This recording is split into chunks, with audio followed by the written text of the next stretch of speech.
Good evening, everybody, and thank you for coming out. Fortunately, there's no snow, but it is a little wet, so I appreciate your attendance.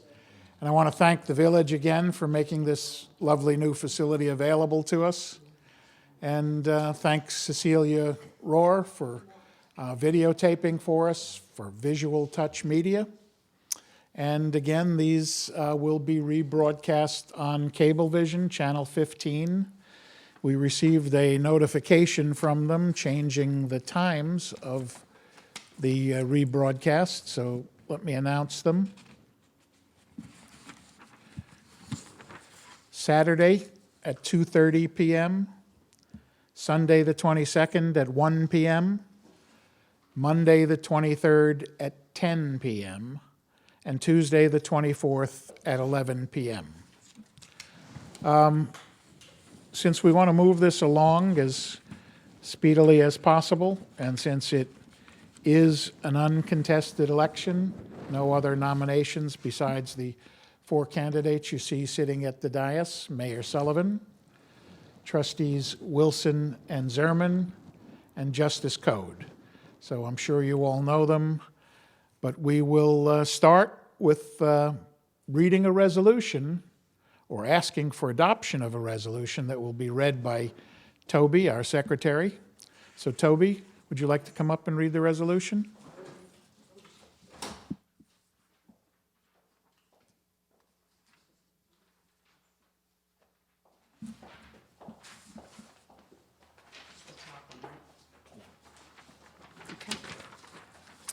Okay.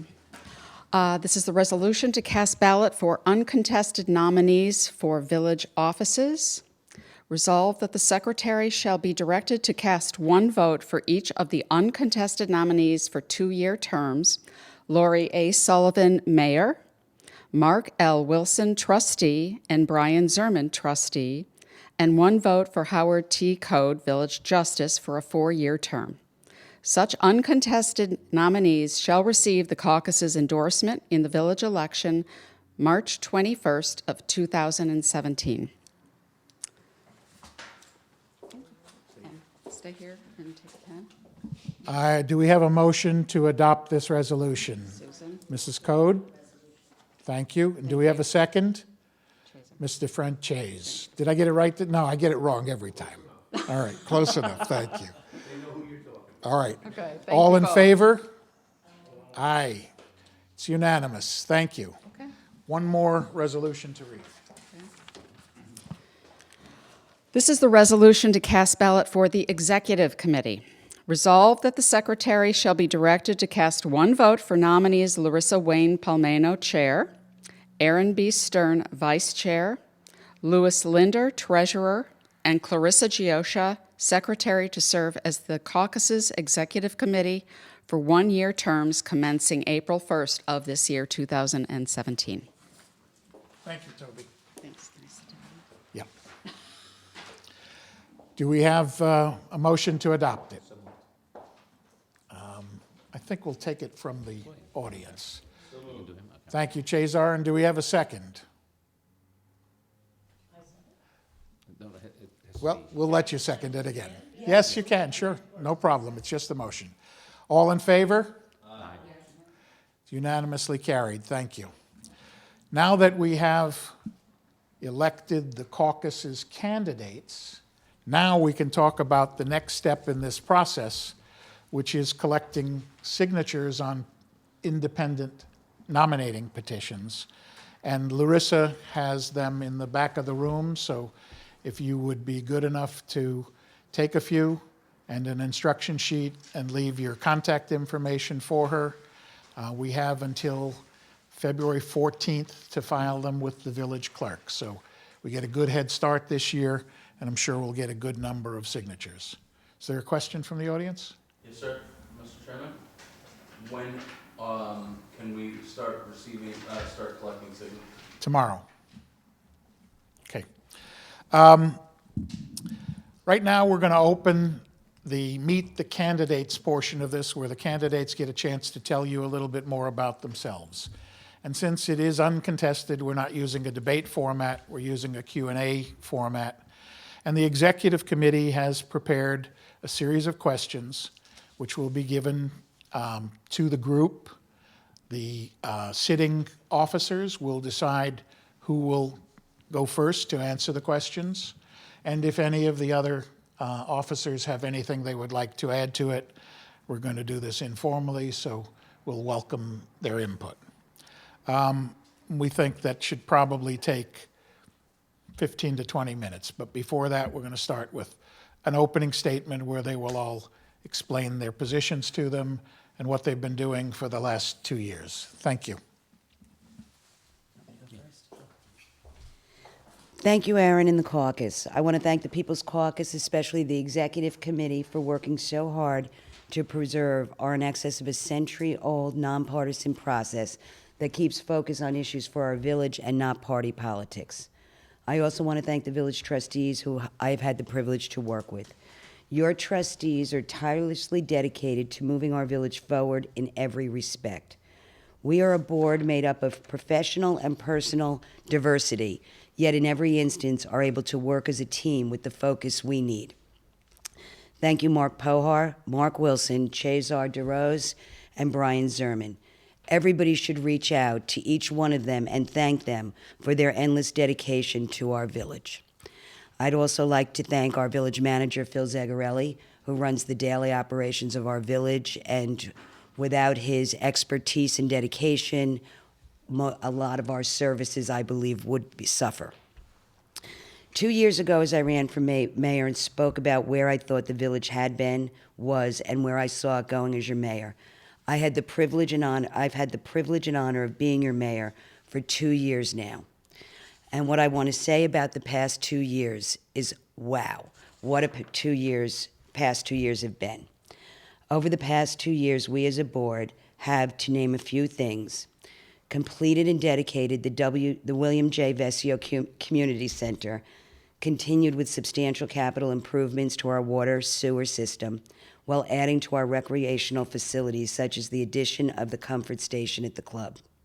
Jump-started and moved what we call the Baratella intersection redesign and redevelopment to shovel-ready with groundbreaking this spring. Fronted the joint municipal redesign of the 9A intersection, now underway.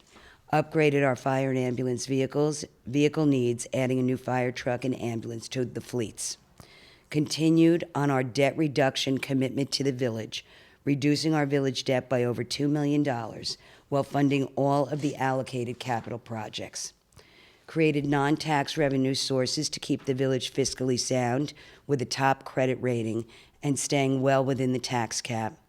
Moved the restoration and rebuild of the pavilion at record pace for a summer season 2017 reopening with upgrades and improvements for our village.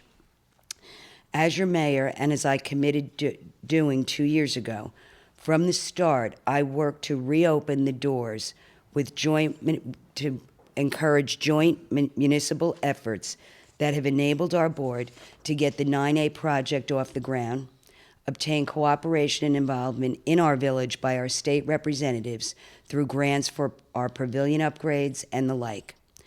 In addition, I've made it my goal to involve all residents in important decisions concerning the future of our village by reaching out and filling various vacant board and committee positions, ensuring that our work sessions and board meetings are open meetings, demanding upgrades to our website, and now have live streaming of our meetings.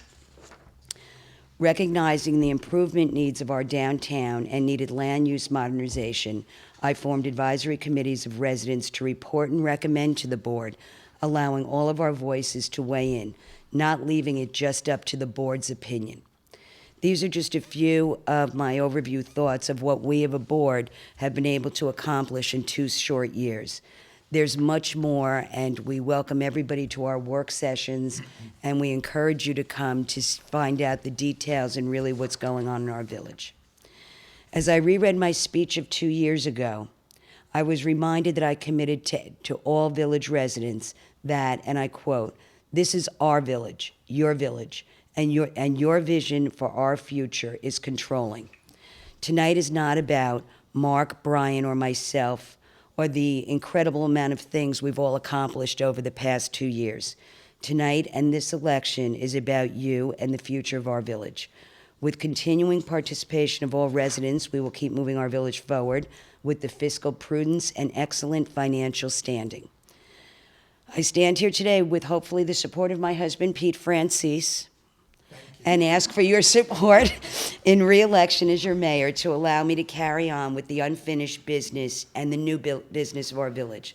Last but not least, I want to recognize and endorse our current village justice, Howard Code. Judge Code has maintained our judiciary with the utmost professionalism, empathy, and respect, and is an example for all judiciaries.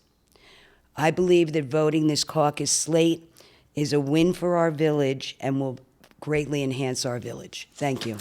Thank you very much, Mayor Sullivan.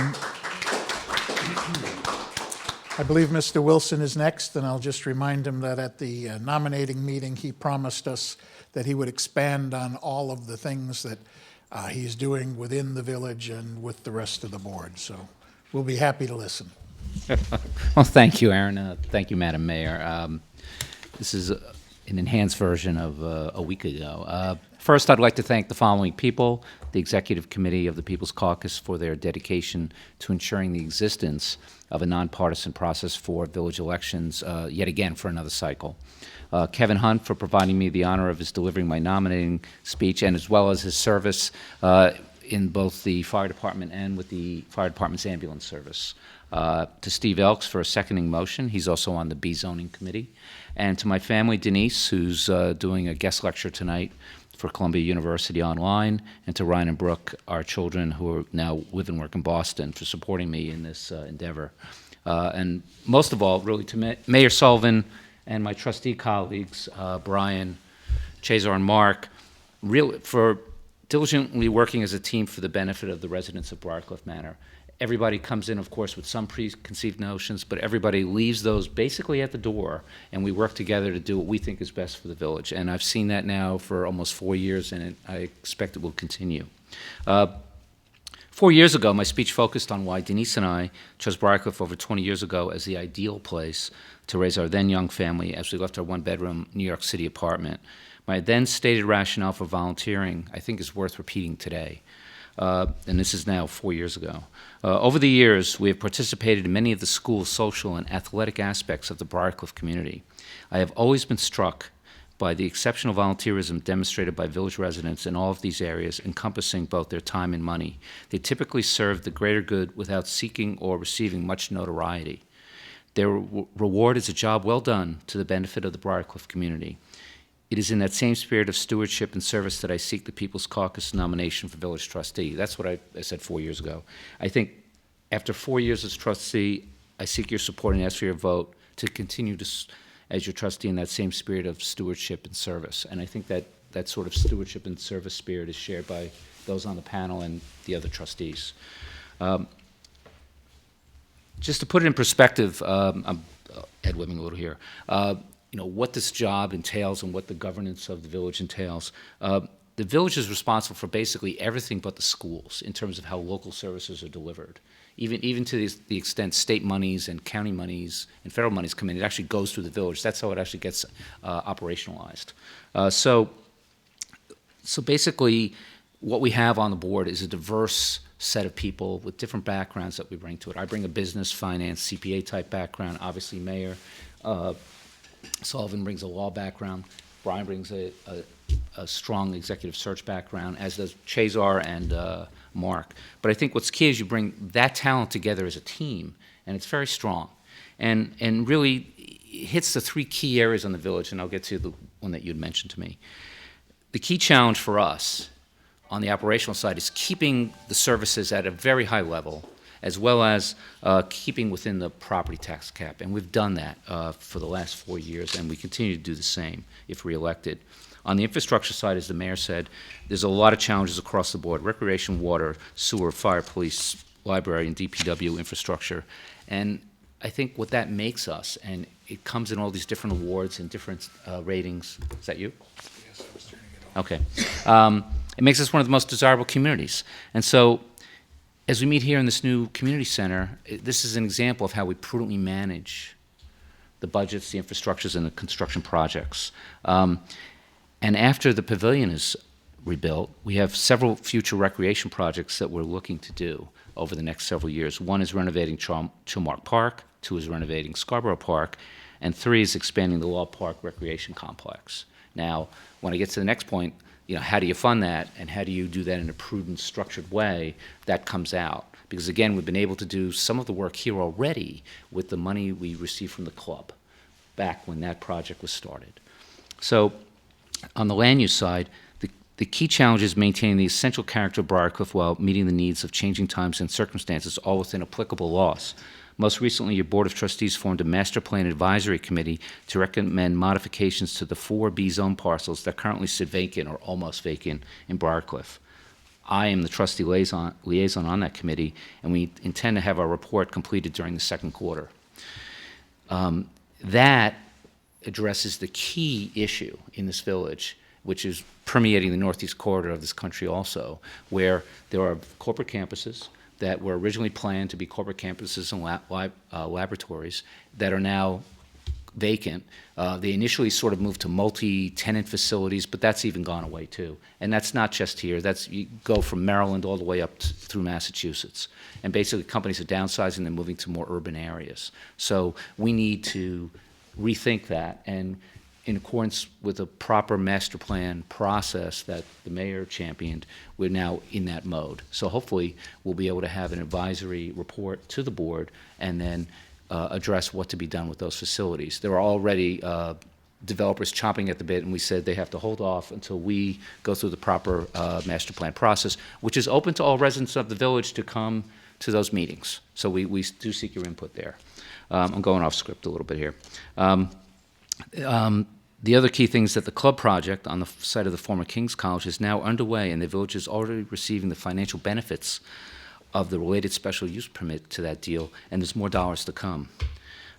With respect to intergovernmental relations, and again, that was a commitment we made 2 years ago to really improve those, we've honored that commitment, and the examples of enhanced cooperation include the North State Road intersection at Pleasantville Road and New York 9A. The construction is now underway. We've been working with county officials, state officials, and town of Austin officials on that. We're also working with Senator Carlucci and Assemblywoman Galiff to upgrade the Well Park Pavilion Complex with ADA-compliant restrooms and walkways. Again, as we mentioned a week ago, outside of this room, there'll be a walkway that's ADA-compliant, wheelchair and strollers and bicycles, et cetera, that will go from here up to the top level where the pavilion is and down to the pool, and all connected, and that'll be good for the next 15, 20, 30 years. A permanent improvement. Likewise, an ADA-compliant bathroom on the pavilion, and we're getting state money for that. And then lastly, we joined with Westchester's other municipalities to protest the mass mooring of barges along our Hudson waterfront. I represented Briarcliff at that initial work session and press conference in Yonkers to ensure that the concerns were focused on the barge mooring, not other issues, and properly addressed by the group. So there's plenty more I can elaborate on. I'm sure we'll do it during the Q&A. I don't want to bust through my 3 minutes, but I hope that this brief summary of accomplishments by your Board of Trustees provides some insight as to the dedication of its members, and I welcome your support and ask for your vote in the upcoming election. Thank you.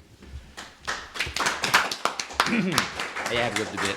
Thank you, Trustee Wilson. And if you noticed, the village manager, he keeps things running right on time, so he set the clock back to make sure you stayed within the 3 minutes. So anyway, and you've already answered some of the questions that the executive committee have prepared for you, so when you get to them, you'll handle them as you choose. Mr. Zerman, Trustee Zerman, can we hear your position? Well, I guess I'm the rookie of the group, and because I am, I guess this is what happens. They've given you most of the information already, but let me talk a little bit about myself. First, I'd like to thank Aaron and the People's Caucus for the tireless work they've done and for all the work they're going to do getting the signatures and getting everything set. I don't think everybody realizes how much work is done during the year.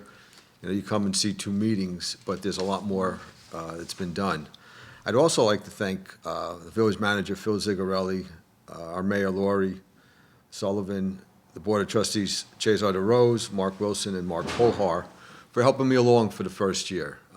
It's a big change with a non-municipality background and learning everything, and they've answered the same questions over and over and over and helped me along the way. I'd also like to thank a couple people I missed last time, the past mayors, Bill Vesio, Peter Chatsky, and Keith Austin, who've really done a lot of the work, who we have continued.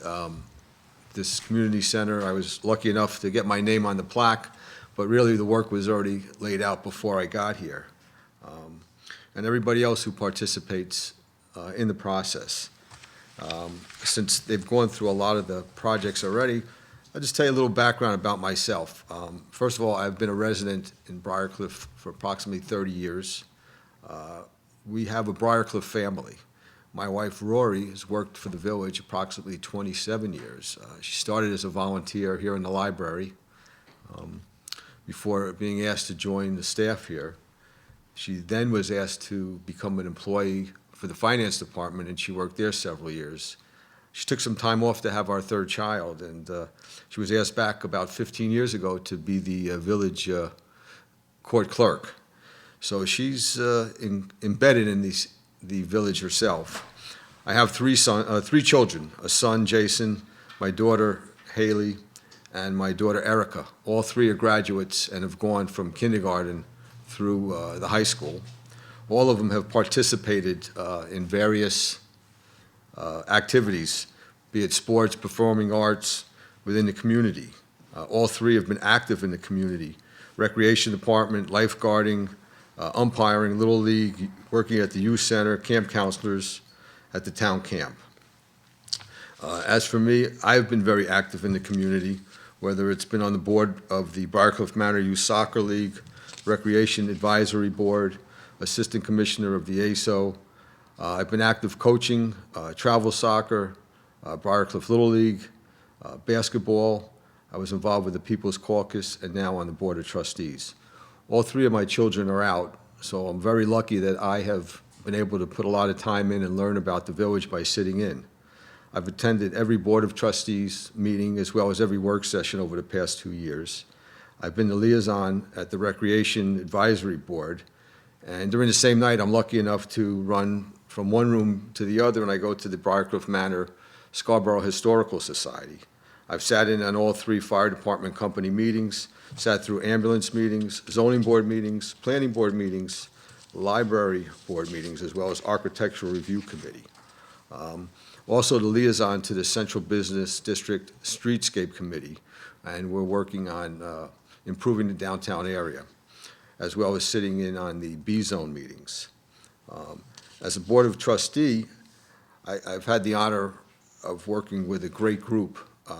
We come in there every week, or every other week. We work hard at, maintaining the village in a fiscally prudent manner. Phil Zigarelli has done a great job getting all the funding needed to fulfill all the projects that Lori and Mark have mentioned.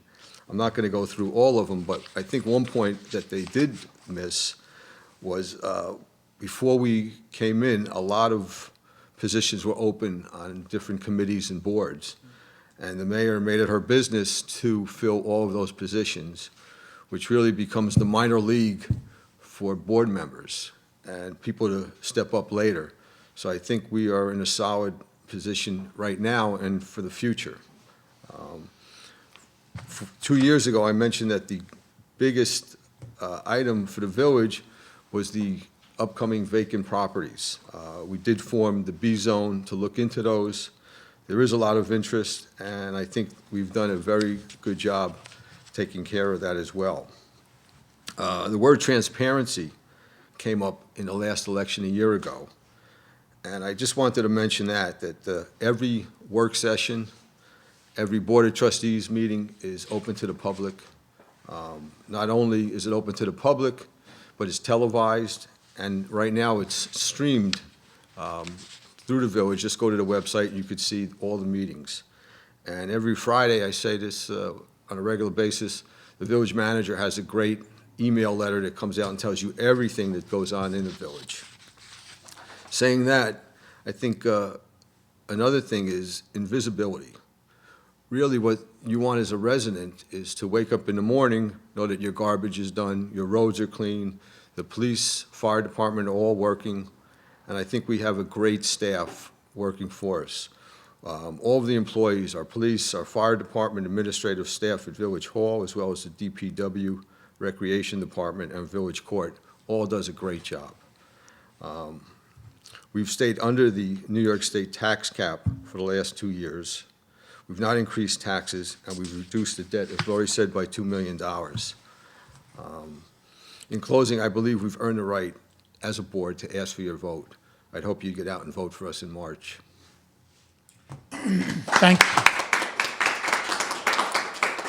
Thank you, Trustee Zerman, and I'm sure your children are going to forgive you as well. They know how hard you work, so if you're confused about how many sons you had, they'll forgive you. Justice Code, can we hear your statements? Thank you. Sure. Good evening. My name's Howard Code, and I am pleased and honored to be your nominee for a second term as your village justice. I'd like to join the other nominees and, first of all, congratulate them for being nominated and thank them for the service. I especially want to thank Mayor Sullivan for her kind words. And I also want to join in thanking Aaron and the Caucus committee members for their year-long service. As Brian said, we show up once a year. You people are out there in the background 12 months of the year making all this happen and keeping the caucus together, which is I know is a big job. I also want to thank my wife, Susan Strugate Code, for just always being there, who, by the way, is being honored herself this year by Friends of Karen, the charity, as their annual Sheila B. Peterson Award winner. So I congratulate her for that. And I want to thank two people. Now I've also veered off script, but two people who never get thanked anymore. That is my late parents. They're the people who taught me, just by watching them, how to the importance of public service. And I remember this started when I was 9 years old and wanted to join the Cub Scouts. And I remember the pack leader saying, "Well, sure, Howie, you can join, but your mother has to be a den mother." So she agreed, and they both volunteered all the time with the church. My dad ran the annual light bulb sale for the Boy Scouts. Our basement was full of 30 or 40 bags of GE light bulbs once a year. But that's where I learned it, from them. Anyways, I thought I'd take my 2.5 minutes remaining just talking about the village court. I've been your village justice for the last 4 years, and people come up to me, members of the community, and say, "Well, what is that? What does the village court do?" So I thought I'd just spend my few minutes talking about the court. As you may or may not know, the Briarcliff Village Court is established under the New York State Village Law as the third branch of our village government. Its goal, and its only goal, is to, and I quote, "dispense justice in a fair and impartial manner." The village justice is elected by the people for a 4-year term, and in the operation of the court, I am supported by the associate village justice, currently Lori Sullivan, who is appointed by the mayor for a 1-year term. There is also a dedicated court clerk, Rory Zerman, who is indispensable, a part-time assistant court clerk, and on court days, which are every Wednesday morning, we have the assistance of the lieutenant of the Briarcliff Manor Police Department, who serves as both the court officer and the prosecutor on traffic matters. The court's jurisdiction, which means its power to hear things, encompasses criminal cases up to and including all misdemeanors, as well as ancillary jurisdiction for occasional felonies which are being handled at the county level. In addition, the court hears landlord-tenant matters in the village. We have a small claims part, and I sit as the family court on issues that arise during hours when the family court in White Plains is not open, which basically means other than 9 to 5, Monday to Friday. Every other Wednesday, also, as you probably know, the court also handles traffic and parking infractions. We're on call 24/7 and have been called in at all hours to handle arraignments when arrests occur. Issues of right to counsel, bail matters, orders of protection, and appropriate fines and sentences are all important aspects of the court's work. And the court does supervise, from a judicial standpoint anyways, treatment for substance abuse and youthful offender issues. It's a busy little court. A sitting judge must attend continuing judicial education every year, as well as make periodic visits to the Westchester County Jail. Now, you would say, why is that? Well, Albany wants the municipal judges who perhaps are sending people to the jail for I can send somebody up to a year as a municipal judge, or even people who are just going because they can't make bail. It's important that the judge knows what they're doing. Where are they sending these people? What is it like? So we are obligated every several years to go and take a tour. The warden, believe it or not, the superintendent, of the prison takes the judges on a guided tour of the facility. In addition, the court has the obligation to report its finances to the village and the state government.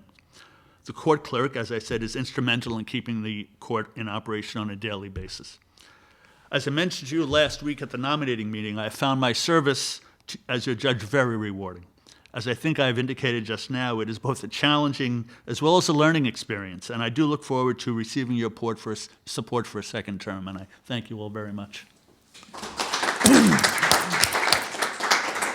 Thank you, Justice Code. At this point, we're going to move right into the question and answer session. So again, I will ask some questions that have been put together by the executive committee, and anybody who wants to answer them can go first, and anybody who wants to expand on that answer, you'll be recognized and you can do so. The first question we have is, has the village board changed its position or its desire to consider becoming a coterminous town village? And what steps, if any, does the village intend to take in order to commence the process, and how long would it be expected to take? I'm happy to answer that. No, I'm kidding. I'll take that one. Sure. And I'll Mayor go as Sullivan. quickly as I can, but let me start out saying that this is my election binder. And in here, since 2009, the first time I ran, are my speeches, my question prep, and everything, so I could feel like I knew what I was talking about when I was like a deer with my deer in the headlights the first time around. And one of my notes is coterminous town village. This has been an issue that has been before the village board from when I first joined the board. Instrumental in raising this issue, looking at the inequities, which I'll quickly fast forward to what's gone on since I've been mayor, was brought forward by Bob Mayer, who was a wonderful trustee, dedicated to the village and spent many years as a trustee. Back then, and I'll read you the first paragraph of what I had to say in 2011 when I ran for re-election on this issue. There can be no dispute that Briarcliff Manor, being a coterminous town village, would be the best thing for Briarcliff. In a nutshell, as a coterminous town village, we would no longer be paying town taxes for virtually nothing. It would eliminate the town tax with little, probably no increase in the village taxes. This board remains committed to finding every possible way to move forward with being a coterminous town village, and this board's position has in no way changed from what it has been since I've been a member of the board, and I think it's a board that's very committed. Having said that, I'm sure most people are familiar, because it's been said year after year at almost every meeting of the People's Caucus or when we run into people, that there is a substantial tax inequality in those residents of Briarcliff that live in the town of Ossining. The percentages are inequitable and way skewed, and getting rid of the layer of town tax would be beneficial. Those numbers are available. Our village staff has done innumerable analyses and studies to keep us up on where these inequities lie. Having said that, I think that prior to 2 years ago, when this board came together and I became mayor, It had stalled, for lack of a better word, because the only way to move forward is for the village of Ossining to be on board because of the required voting element to be able to move forward. Early on, after I was elected, and this is now an update, this is new, I'm not back to my book now. I have periodically move it closer. I have periodically, over the past year, I had been meeting with Mayor Victoria Garrity of the Village of Ossining and Town Supervisor Dana Levinson concerning moving forward to becoming two coterminous town villages, the Village of Ossining and the Village of Briarcliff Manor, with the town of Ossining being the town outside. That part of Ossining, which is a very small piece, there's about 5,000 residents, being subsumed into the villages. How we were going to do that was the challenge. During our meetings, and I reported to the board after each of my meetings with the mayor and the town supervisor, was that we were going to move forward with a joint independent study, different than what the town of Ossining and the village of Ossining had done about 4 years prior, where basically the result was, oh, you should just have shared services. We were not a part of that. This was going to be a tri-municipal study with instructing the independent consultants to map out how and the time frame and the path to follow, with the end result being two coterminous town villages. These communications preceded, in fact, a draft of a proposal, an RFP, a proposal to send out 4 bids was drafted and forwarded. I, with the assistance of the village manager, made some changes to conform to that plan, what we all agreed to. There would only be one possible outcome of the study. Fast forward, unbeknownst to myself, because I had mentioned to the board, it was my understanding otherwise, I guess the town of Ossining and the village of Ossining, not that long ago, had a joint board meeting in order to discuss the RFP, the proposal that we were on board to send out. At that meeting, there were board members on both municipal boards that knew nothing of the discussions from what I've been told, and had some severe reservations about moving forward. We since then have asked the Village of Ossining and the Town of Ossining to continue to work with their boards for us to be able to move in that direction, because we are committed to it, and it is something that we can't do as Briarcliff alone. The laws are against us. If anyone heard the State of the State addresses recently by Governor Cuomo, the administration's view is get rid of the villages and keep the town. That's not an outcome that we as this board would ever espouse or allow. So it's something that is in our radar, will always be in our radar. I will continue to reach out to the town of Ossining and the village of Ossining. I know that the town supervisor and the village mayor are committed to this path. I think they're working with their board to be able to do it. And to answer the last piece, because we haven't been able to push it to step 1, it's really hard to give a guesstimate on how long the process would take, although we'd all love to see it happen yesterday if possible. Thank you. Thank you very much for that complete update. Is there anybody else who would like to comment on that? Yeah, one thing that Lori did mention, as a board, we are interested in coterminous, but one of the things that we have improved is ability to work with the Ossining town and village. We have a very good, close working relationship, and I think that reflects well upon our mayor taking those steps moving forward. Thank you. Thank you. Okay, we'll move on to the next question, and it is slightly related. The recent reassessment project that was undertaken by the town of Ossining has highlighted what some would refer to as an inequity in assessed values of co-op and condominiums as compared to single-family residences of similar value. Is there anything that the village can do to cause the town to reconsider the position it took on the Homestead Act exemption, short of becoming its own assessing district? I'll take it most of the way, and if anyone else wants to chime in, they certainly can. Again, to step back, right now, for every resident of Briarcliff Manor, their assessments of their property are done by their respective towns. So of the 8,000 people, 90% are in the town of Ossining. It's done by the town of Ossining, 10% are in the town of Mount Pleasant. So that's what drives your county tax bill, your school property tax bill, your town bill, and your village bill. So we don't really have any say except to apply those rates, our rates and assessments, to come up with an individual's tax bill for the village taxes. We don't determine the assessment.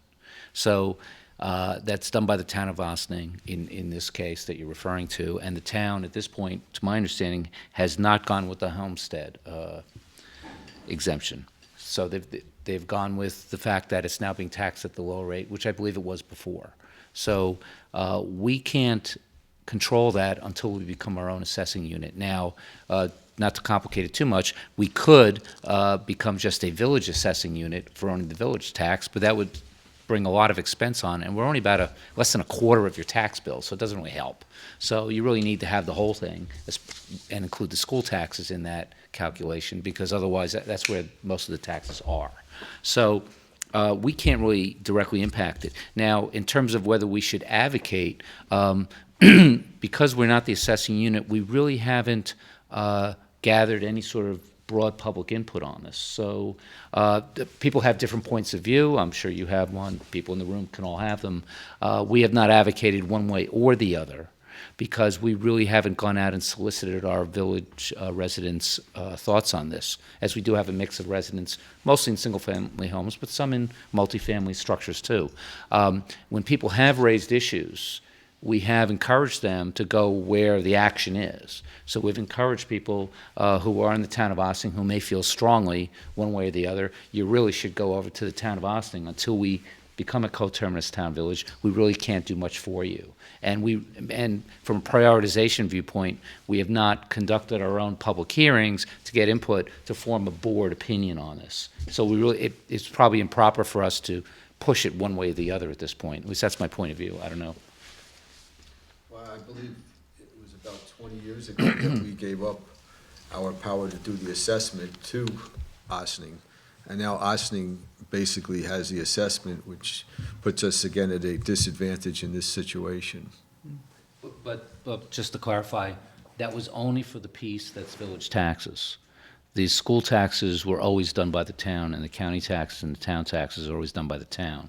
So again, the most we could move would be about a quarter of your tax bill. And again, to the extent a village assessment would be not that different than a town assessment, net, unless we had the whole thing, you're not going to save much money. It's not going to change it. And I just want to say that I think from the onset, we have been very aware of the reassessment and the concerns of the village residents. We've had our own, we've kept our eye on the ball. We've tried to give information to the residents where to go to object, what their rights are with respect to their reassessments. And this is only for the town of Ossining residents because Mount Pleasant did not do a reassessment. And we continue to encourage you to go to the town of Ossining, to the assessor, with any questions or concerns you have, because we've heard a mixed range of outcomes from these assessments. Thank you very much. Next question. What is the status of the project to widen the east side of North State Road at the 9A intersection to improve traffic flow through the intersection, diminish congestion and waiting times to make turns onto 9A North and South? And how much is it expected to cost the village? Well, let me just start by saying this is another example of the mayor, the board, and the village manager, kind of thinking out of the box. First of all, it's not just the 9A North State Road, but it's the Pleasantville Road, North State intersection also. Before I came on, there was a plan to obtain property from the Baratella when the building was sold. Right now, we're going to widen the road so you can, as you approach Pleasantville Road, trucks, buses would have a hard time making that right-hand turn. We're going to expand that. That's underway now. We're going to put new lights up. And then we're going to move to the 9A, 9A and North State Road. And that's going to be widened. We worked, as I said, we have a better relationship with the town of Ossining, with the State of New York Department of Transportation, and Westchester County. We were the lead agency, I believe. What we did is, if you recall, we sent a letter in August, I think, of 2015, asking, was it the town, the county, and the state, if they would join, join let's us. all pay 1/4 of the cost, and let's just get it done for all of the residents around us. And again, the village manager has done a great job with that. I believe, Phil, we're about 200,000 each on the project? The average is about 200, but some of the other agencies are providing in kind in the form of the high-tech streetlight, traffic signals and so on, which if you really want to calculate the dollars is way more than 200,000. So And those, it's expanded, it's still basically the 200,000 per. and those lights are going to be controlled from the county police, so they can change it to control the flow. We're going to increase the width, which will allow you to make the right turn or go straight, while the people are waiting to make the left-hand turn. There will be a turning lane. There'll be, correct. 3 Coming lanes. into town, correct. 3 lanes. Tell them the plans are available. As the mayor Left. just reminded me, the plans are available at Village Hall if you'd like to And come they're and take a colorful look. and pretty. So go look at them. Are they on that easel with the, No, but I think if you just go to the village manager's office, the door is always open, and he'll show you anything you want. If they're in electronic form, we'll put them on the Caucus website for people, because this is a question that comes up regularly. Yeah, speaking as somebody who lives on the wrong side of 9A, thank you very much. Yeah, I think If we do it. I think it's important to note that what we found in our discussions with the New York State Department of Transportation regional crew up in Poughkeepsie was that although 10 years ago there may have been dreams of an overpass or something, those are not happening, not at least while we all live here. And so the solution really is, how do you use the existing sort of footprint of the roadway and intersections and optimize them? So putting the 3 lanes in for the straight turn right and left, enhancing the walkways, and putting the signalization in the corridor. So the idea being that if you go up 9A, it's basically light-free pretty much from Hawthorne until it hits Briarcliff, North State Road, then Chappaqua Road, then New York 134. And so the idea is to get those all on the computerized system in Hawthorne with New York State, and then enhance the flows, as Brian noted. And then we're also said, well, why not tie in the signal at Pleasantville Road and North State Road into that? So we're starting with that, then going to that, and then hopefully a year from now, or by the end of 2017, it's all done. And this was clearly a hot topic, and I can appreciate, Aaron, that you get questions from people. We have, and this has been something before the board for a number of years also, predating the current board. There were 4 proposals from the one extreme with the overpass to, I think this was the 3rd suggested proposal on moving the traffic flow and pedestrian safety. Correct, that's important. We recognized that none of the roads being affected and impacted are Briarcliff roads. We recognized our residents were and are some of the more affected people by the inefficiency of that intersection given the volume. We spend time in Poughkeepsie with the Department of Transportation. We spend time at the county reviewing legal opinion on parkland versus parkway land. And there were a number of legal obstacles that we had to navigate through that I think had slowed the possibility of this project becoming a reality down for a while. And I credit this board, once we reached out to the four municipalities, well, really three, but two departments, the state and the Department of State Transportation, and asked them to have a joint effort, and we're able to show them at our meeting, especially in Poughkeepsie, the pedestrian safety issues and the ability to have both sides of 9A of Briarcliff have easier access. We were able to persuade them that it was time to move on this, and with a changeover in personnel, we were successful. And now it is really going to happen, and we're very excited about it. And we are the lead municipality in going forward with the project, so it will happen. And you can see we're all passionate about it. Well, not only is it going to happen, but it is. It is happening. It is happening. The Baratella Corners, 9A, the North State Pleasantville Road has already started. Now, as an interesting anecdote, we met with the DOT a year ago. They basically said, if you think that the traffic now seems worse, that's because it is.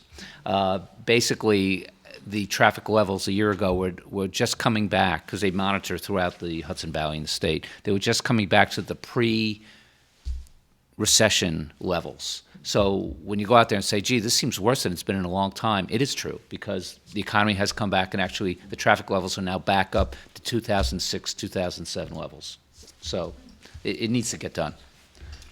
Okay, we're going to move it along, and since it's been covered in the intros about the status of the pavilion in Law Park, we'll skip that one and move on to the next. Can the board provide an update on the work being undertaken by the committee that's been appointed to determine feasibility of the downtown beautification or streetscape project? How have these efforts to date been received by the merchants and property owners? And is there anything that residents can do to encourage cooperation by the business owners within the village? I know, Brian, you're leading that charge. I'm the liaison with Lou Wachtel as the head of the committee. We've had several meetings already. We have visited various municipalities throughout the county. We've walked through the different downtown areas. We've gotten ideas how to improve the downtown areas. It's very complicated because there's two sides. There's a cosmetic side to improve the looks of the buildings, but there's also an infrastructure side, which becomes much more complicated. The sidewalks in front of the merchants' property is actually owned by the merchants. We are working closely with them, and hopefully we'll get an easement allowing us to fix the sidewalks once they let us have them. There are some stumbling blocks that we've encompassed. Just spoke about it this evening, about parking, the downtown area. We are asking residents what they like to see come in, how we can improve the flow of people coming into town. What do they want to see in a downtown area to bring more people down to spend their money locally as opposed to go out away from the village? If anybody has any suggestions, we are having our next meeting right here on the 26th, I guess a week from tomorrow, and they're welcome to come. It's open to everybody, and the more people that participate, the better. Thank you. And now we have a couple of questions, quick ones for Justice Code. I saw him starting to doze off there. So. He's trying to slide off the edge of the screen, but Are there any changes planned or desired with respect to the operation of the village justice system? in Briarcliff, that's an easy one. There are no plans to change the way the court operates right now. The way the court operates is very much dictated by the state law, so there's not much we could do. I do know that the mayor and the board of trustees and the village manager did get us an assistant court clerk recently, which was a big help, I believe. So I thank you for that. But other than that, the answer is no. There are no changes involved. It is a very busy court, and it's always a question of we're actually considering possibly another occasional vehicle and traffic session, but that's strictly something in the recesses of my mind right now. I haven't certainly acted on that at all, because there would be a lot of issues involved. But the answer is, in the immediate future, that no, there are no changes involved. We also have a question from a member of the community. Is being judge part of village government? Let me read this again. That's a good question. The answer is yes. The village government is organized the same way every level of government in the United States is organized. Village, town, county, state, and federal government. It's powers divided into three different branches under the U.S. and state constitutions. We are part of the village government, but we're an independent branch. And the arrangement is the same at every single level, going all the way up to Justice Roberts on the Supreme Court. You're an independent branch of government, yet you need to go to the other two branches for to finance the branch, to finance a bit higher employees, maintain the buildings, and the courts don't tax. Courts are dependent on the other two branches for their financial existence. So it's a very interesting relationship between the three branches. So I think that's kind of and I also reiterate what I said before, how the court works on a daily basis. Thank you very much. We're running a little short on the time here, so with the permission of the members of the dais here, we're going to shorten the closing statements to 1 minute, if we can do that. Sure. Sure. All right. What order would you like to go? Mayor? We'll reverse it. Okay. I really don't have a closing statement prepared. I just want to again reiterate how much I appreciate being the village judge of this village, and if and when I am reelected in March, I will do my best to make you proud. Thank you very much. Thank you. As far as a closing statement, I'd just like to, thank the community for giving me the opportunity to serve for 2 years. I'd like to thank the board and the village manager for helping me along the way. I kind of feel like these first 2 years was a sit-and-learn apprenticeship, and I'm looking forward to putting the knowledge to work over the next 2 years. Thank you. Mr. Wilson? Okay, Yes. I don't have one prepared, but I'll work through a few bullets, if I may. I think, again, a couple of quick bullets here, I think, to keep in mind as we go forward to the general election. First off, stewardship. Again, everyone on this board serves volunteer, part-time. There is no government pension. There is no anything. Unlike the other layers of government, it's all volunteer. And Briarcliff, I think it's fair to say, is a very special place that was formed over 100 years ago. And basically, it's a concept of stewardship, taking something that is very special, living here, serving on the board to try to keep it special and enhance it. And then really, at some point, we will all pass the baton to the next people who will be sitting in our chairs. And I think it's important that the people in this role have that viewpoint. And I think everyone here does. So I think that's a very important thing. It's not a political, whether we're Republican, Democrat, or whatever, it's left at the door. We all work for the betterment of the community. Second bullet, promises made, promises kept. Promises made 2 years ago, I should say, fill the committees, enhance the working relationship with the other municipalities and elected officials, work on the infrastructure, get this building done. Now it's done. Start the 9A intersection work. Done. All of these things are happening. Meanwhile, keeping top-notch services, thanks to Mr. Zegarelli and team, at property cap tax levels. So again, we promised, we delivered. So I think that's something to keep in mind. And as we go forward, we want to finish the work on this, continue these projects, work on the next level of projects as we work through the village, recreational and other needs, and also work on making sure that where we have some vacant properties, it has the right development that has input from all of the community, and we make the right call. So again, I thank everyone for their support, and I ask for your vote in March. Thank you. Thank you, Trustee Wilson. And Mayor Sullivan, you get the last word. Ditto, ditto, ditto. The one thing I'd like to point out is that it's our honor to be the People's Caucus candidates and be on the slate on behalf of the People's Caucus. As Trustee Wilson mentioned, it's irrelevant what your party politics is to be able to volunteer and serve our village. And it is solely based upon us being the People's Caucus. The People's Caucus is something that has been a part of our village for over almost 110 years. Am I doing the math right? That's correct. It's over 110. And now. it would be a shame to see our village change.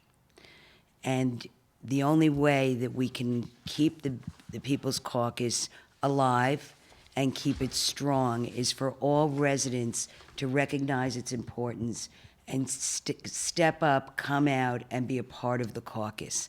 We all, by virtue of being residents, are a part of the People's Caucus. I would like to thank once again the caucus for this evening and for this opportunity. I just want to say that I look forward to moving forward with my fellow trustees, Mark Pohar, who are you, Cesar DeRose, and Brian and Mark, and continue on with the course we've charted over the past 2 years. We've done a lot, we've started a lot, we want to continue and finish a lot. And we will, in the next 2 years, fulfill everything that we told you we would do and what we're doing. And having Judge Code in our village court keeps our village court going beautifully and professionally. And we thank you for doing it that way. Thank you, everyone. On behalf of the caucus, we want to thank you all for all of your hard work and dedication to this village. At this point, I'm going to just make a couple of quick items known. We have the scholarship essay contest for high school seniors as of March 1. We're going to grant a $1,000 award for the best essay on government in the village and services provided by government. So hopefully that will add to the pipeline of people who will eventually step up, having a better understanding of how things are done, and come and be part of it themselves. If I may, the other evening I was speaking to a village resident, 2 of them, as a matter of fact, who have seniors in high school, and I mentioned what you had said last week concerning this available scholarship. And their question was, how do they access the information so they could tell their child? Can they get it on the People's Caucus website? Is there a link, or how do they find out what the question is and the parameters and where to submit, et cetera? Yeah, there is a document, an application form that explains the process, explains the goal, and it's on the website. And it will be mailed out again by the schools. They did it once, they're going to do it a second time. Okay, Okay? thank you. And last item, our wine tasting fundraiser, February 11th, right here. It's 5:30 to 7:30 p.m. There are posters in the back that you can fill out, so take them and send them to anyone. We're going to run 2 more ads about it in the Gazette.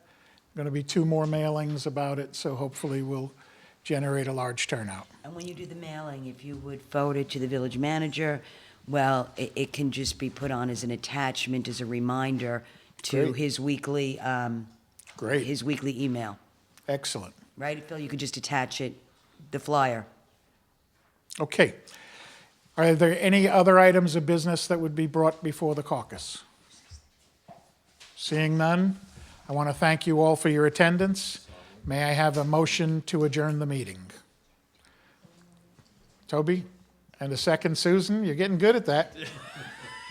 Meeting is adjourned. Thank you all.